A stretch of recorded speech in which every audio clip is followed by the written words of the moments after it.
Time to go to Laura Calder's for a cooking class. It's a far journey.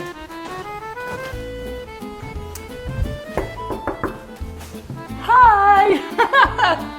Ready for my class? Come on in. The dish I chose for you, because I know you like things to be fairly quick and easy, but good, is a chicken sauté. What do you know about chicken sautés? I love to eat them.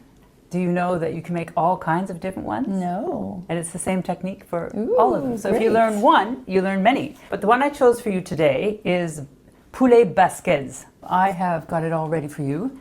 Chicken, and normally I would use thighs, but you can't just buy the thighs here, or they're hard to find.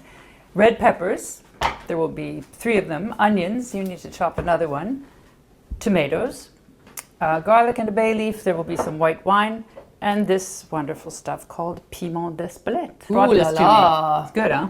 Very nice. I love it. You're doing all the cooking. Ooh, I'm just yay. giving the orders. Okay. So you have to season the chicken, and season it liberally. Salt and pepper. Okay. Good exercise. Whew. Okay, salt, and then I'm going to Cooking is a sport, right? sometimes. Put lots. Okay, that's good. Voila.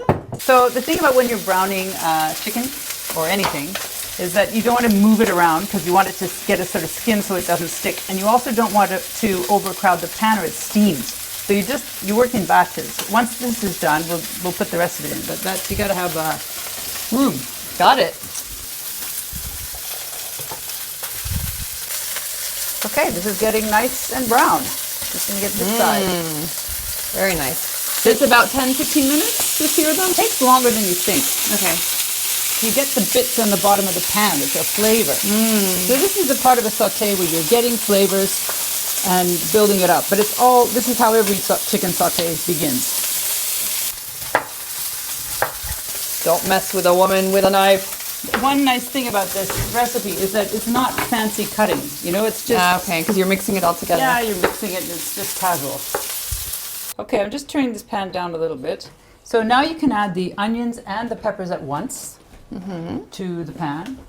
I can just go throw the onions Just throw it in. in. Okay.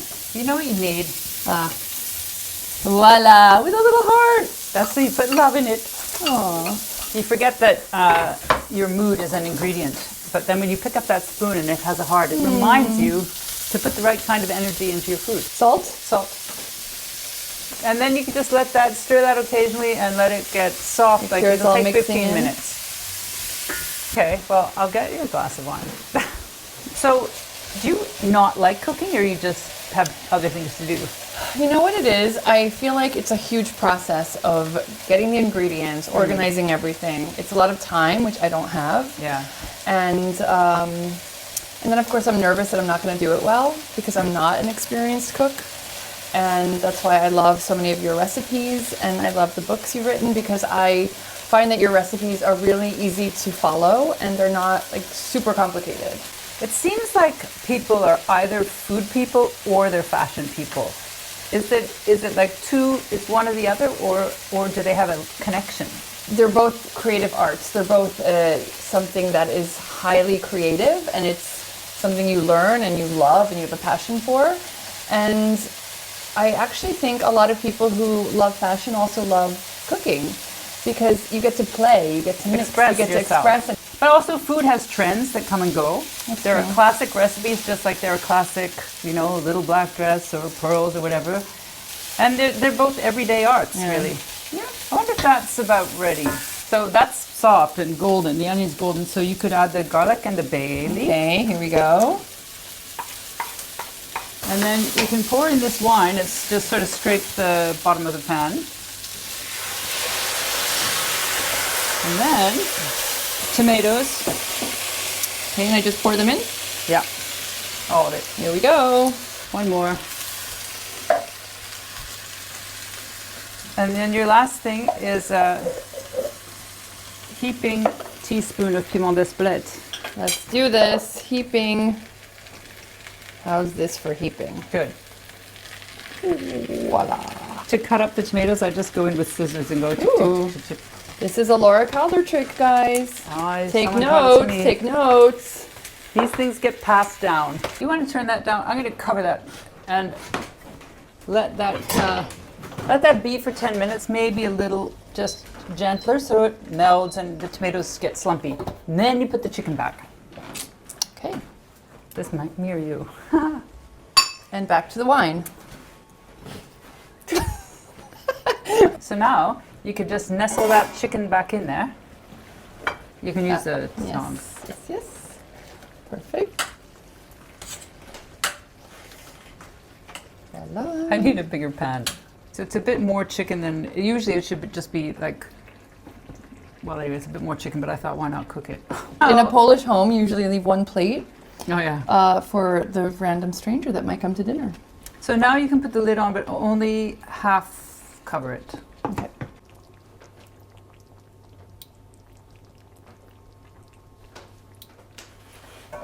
So I love fashion that's versatile, that can be worn in a number of ways for different occasions. Tell me, how else can we create this beautiful recipe in different ways? I think that it's the method that's really versatile for a sauté. So you're browning, in this case, a chicken. You take it out, it's brown. You put in some liquid wine. It could be just wine, and then you put the chicken back and it cooks in that. Or it could be then you might add some stock. Another time you could put cream at the end and make a tarragon chicken, say. It's just the method. And once you know the method, then you can have all kinds of mixes and make them, and they really seem like completely different dishes.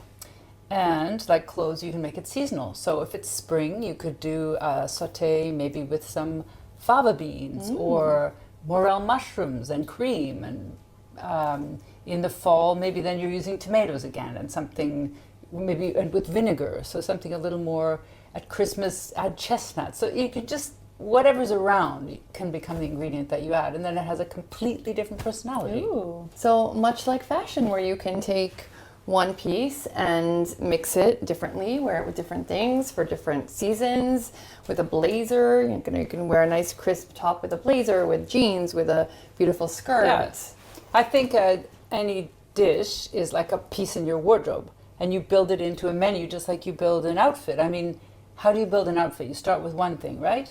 Yeah, and then you sort of gravitate towards what you are feeling, the place you're going to, or the day you're going to have. The temperature. The temperature. What you're doing. The same Exactly. as food. The same. Yeah, interesting. I think this is making me love cooking more. Well, when you think about pairing things, so you have a sauté, you have this poulet basquaise. What are you going to serve for dessert, say? Well, you could serve a burnt Basque cheesecake for dessert. Or you could serve some kind of really chocolatey, a chocolate mousse or a chocolate something, because it's kind of... But chocolate you can always serve. And then you can accessorize, You can accessorize. So it's the same thing, like when you're holding up, say, a white shirt. What am I going to do with this? Yeah. I'm sure you think the process is the same. Like, does this go with this? Does the weight fit? Do the colors go with each other? And it's also a feeling, right? Isn't cooking like a feeling? Like, when you're cooking, what do you feel like having? Yeah. What do you feel like making? Like, how are you feeling in that day? Yeah. In that moment? And it's all about what do you want? What's going to make me move and feel and be in the right mood and today? be excited. It's the same. Like, there are dishes I love that I just don't want sometimes because I want something else. So And it's the same with clothing, same with getting dressed. It's like you feel good, you get dressed in a certain outfit. who knew we had so much in common? No. I just thought we were opposites. It turns out. No. Not at all. Not at all. Do we see how it looks? You nervous? Yes, very nervous. Ooh, beautiful. Look at this work of art. It needs to go a little longer, but you have to go pick up. I have to go pick up my munchkin. offspring. I'll bring it over to your house later. And then we'll dine. Shall dine. We'll feast. This beautiful dish has made it to my kitchen, and we're going to be serving it soon, and we're going to be feasting. You made it. Yeah, I made it. And we're in your house. I'm very impressed with myself, I have to say. And I will make this again, and I will think of you, and I will make different variations of this because it's quite easy, and it's a lot of fun to make. Good. Well, maybe I'll go buy a shirt, and then we can do the same thing with a shirt. So, ready? Turn it off. I put a little bit of this. Tuck, tuck, tuck, tuck. A little bit more. Voila! And then, and here we have our beautiful chicken. Bravo! Woohoo! Voila! Oh. Beautiful. Voilà. La chef.